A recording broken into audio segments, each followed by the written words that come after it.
There are places the world visits because they are famous, and there are places people visit because they hope to feel something. Here, above Rio de Janeiro, people first notice what everyone notices: the height, the sky, the city, the open arms rising over the mountain. But this place leaves behind a deeper question. Why does it move so many people? Christ the Redeemer stands high above Rio, at the top of Corcovado, where the city seems to unfold in every direction. From up here, bays, mountains, neighborhoods, and coastline all seem to belong to a single wide breadth of landscape. The statue itself rises 30 meters tall, and with its pedestal it reaches 38. Its arms stretch 28 meters wide, turning stone and concrete into a gesture the whole city can read. And from this height, the monument begins to feel less like an object and more like a presence above Rio. But the story of Christ the Redeemer did not begin in 1931. It began much earlier, as an idea, a Christian monument placed high above the city. In the 19th century, one of the names linked to that early vision was the priest Pierre-Marie Bosse. Yet the monument the world knows today would only truly take shape decades later, when the idea returned with new force. In the early 1920s, the project gained real momentum. This was not only an artistic dream, it became a public and religious movement.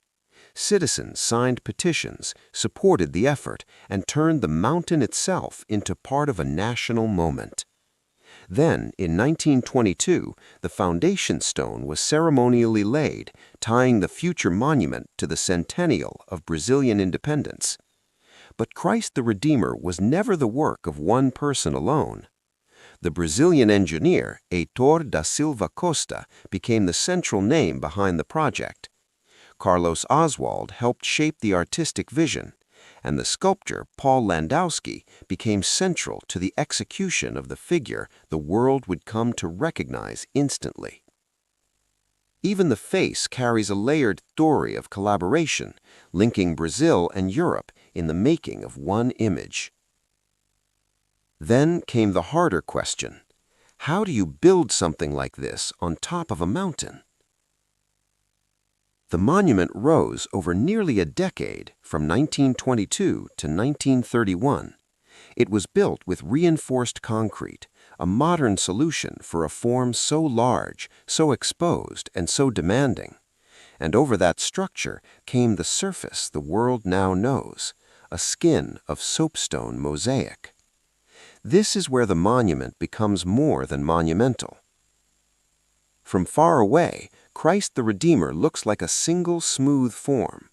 But up close, that calm surface is made from countless small triangular pieces. Suddenly, the giant statue no longer feels distant. It feels touched, assembled, and patiently made by human hands.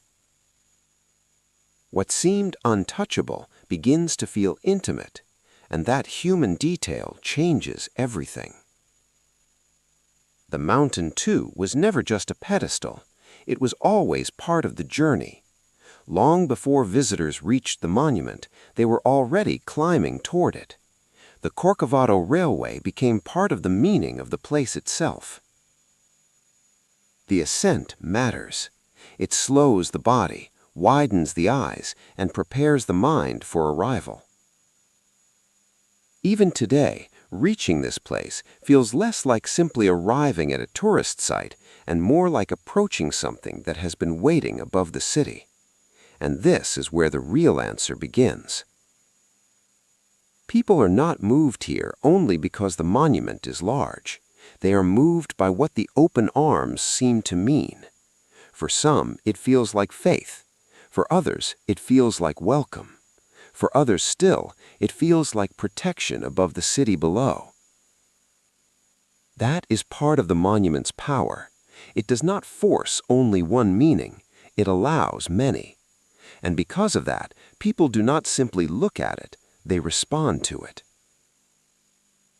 But even an icon like this is vulnerable. Wind, rain, time, and lightning all reach this mountain. Even what seems eternal must be repaired, protected, and cared for. And perhaps that makes the statue even more moving. It is immense, but not invincible. It survives not because it is untouched, but because it continues to be valued, maintained, and remembered. Stay here long enough, and the monument begins to change with the light. In bright daylight, it feels iconic. In mist, it feels mysterious. At sunset, it feels suspended between earth and sky. And as evening approaches, the monument becomes quieter, softer, and somehow more reflective. The city begins to glow below, the mountain darkens, and the figure above it all remains still. So what is discovered on Corcovado?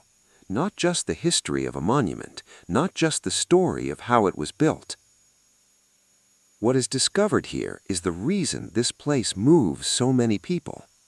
Christ the Redeemer is not experienced only as an object, but as a gesture held above one of the world's most beautiful cities.